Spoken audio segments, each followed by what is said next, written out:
लोकसभा चुनाव 2024 के सभी चरणों के मतदान खत्म हो चुके हैं और इसके बाद एग्जिट पोल के नतीजे भी जारी कर दिए गए हैं। इन एग्जिट पोल की माने तो लोकसभा चुनाव में बीजेपी नेता संबित पात्रा के लिए अच्छे संकेत मिल रहे हैं।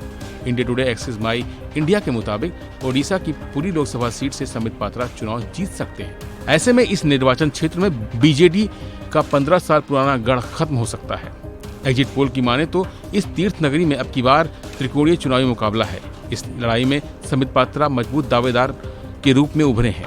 माना जा रहा है कि पात्रापुरी में बीजेडी के अनुरूप पटनायक और कांग्रेस के जयनारायण पटनायक को कड़ी टक्कर दे रहे हैं।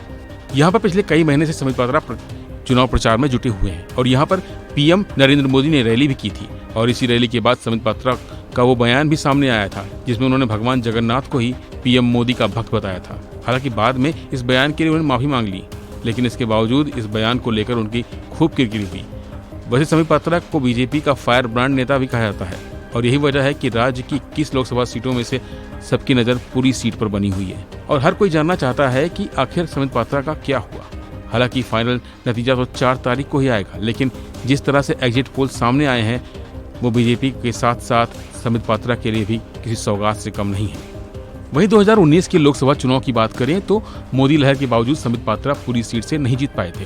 तब बीजेडी प्रत्याशी पिनाकी मिश्रा ने जीत हासिल की थी। इस दौरान पिनाकी मिश्रा को यहां से 5,38,321 वोट मिले थे। वहीं बीजेपी प्रत्याशी संबित पात्रा को 5,26,607 वोट मिले थे और कांग्रेस प्रत्याशी सत्य प्रकाश नारायण 44,734 वोटों के साथ तीसरे नंबर पर थे। जबकि साल 2014 के लोकसभा चुनाव में बीजेडी ने पिनाकी मिश्रा को ही चुनाव में उतारा था। इन्होंने 5,23,161 वोट मिले थे, जबकि कांग्रेस की सुमित्रा मोहंती को 2,89,800 वोट मिले थे। साल 2014 में यहां से बीजेपी ने अशोक साहू को मैदान में उतारा था, जो इस सीट पर तीसरे स्थान पर थे। पिछले लोकसभा चुनाव में संबित पात्रा के हार का प्रतिशत काफी कम था, लिहाजा एक बार फिर बीजेपी ने संबित पात्रा पर भरोसा करते हुए उन्हें पुरी का टिकट दिया।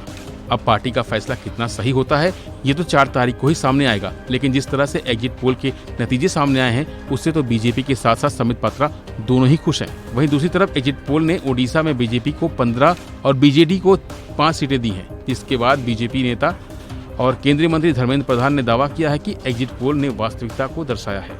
बीजेपी राज्य के 15 लोकसभा सीट जीतेगी।